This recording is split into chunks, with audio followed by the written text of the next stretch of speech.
Hello, welcome to another episode of Today in the Workshop. Continuing on from yesterday, I'm going to demold the top tube that I made.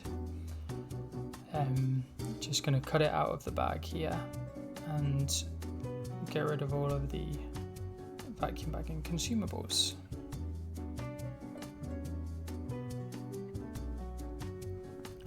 The green bit inside there is the internal vacuum bag. You can see how it's sort of expanded and squished against the internal walls of the mould.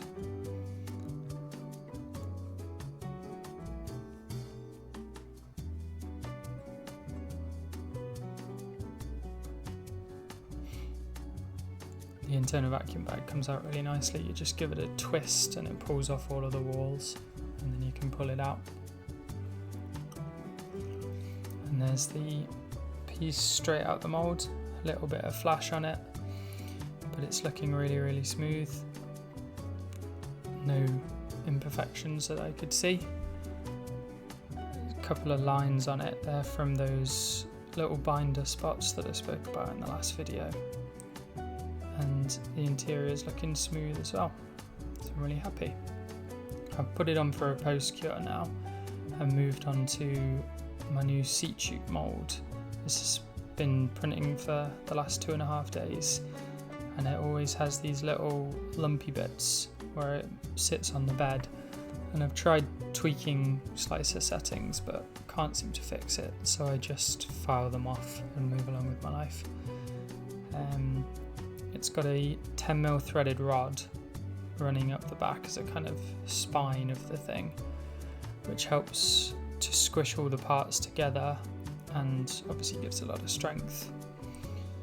So after I've done this step, removing all the bits at the bottom, I'll loosely hold it together with the rod and sand the whole thing down, keying it in for the next step and trying to take out any excessively high spots, but luckily there aren't any.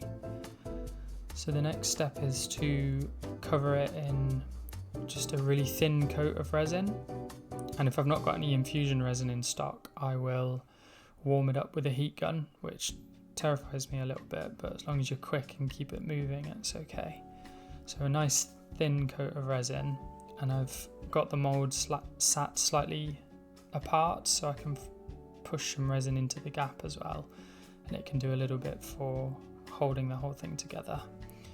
There's also some mixing sticks at each of the joins in their own little pockets, which helps to add some strength to the flange, and it indexes the whole piece in.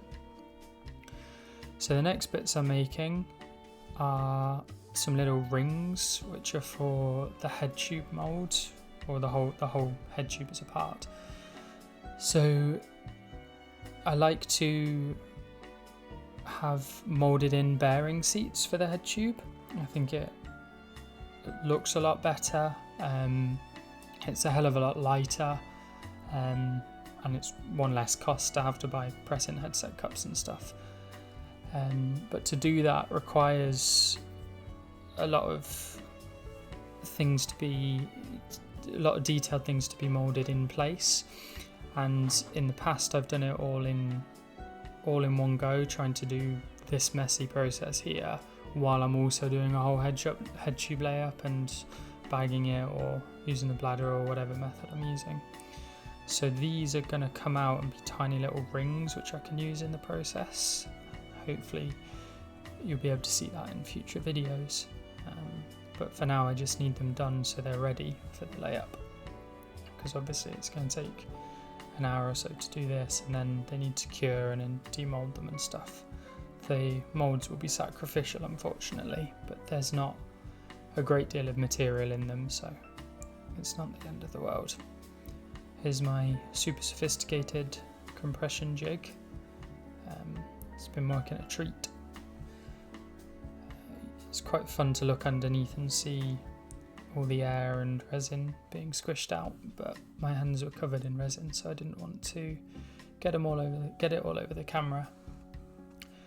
Otherwise, I spent the day organising my new oven for its first run, post-curing the top tube, and sanding the down tube mould, and then just various other odd jobs of designing and paperwork of things. So I hope you've enjoyed watching.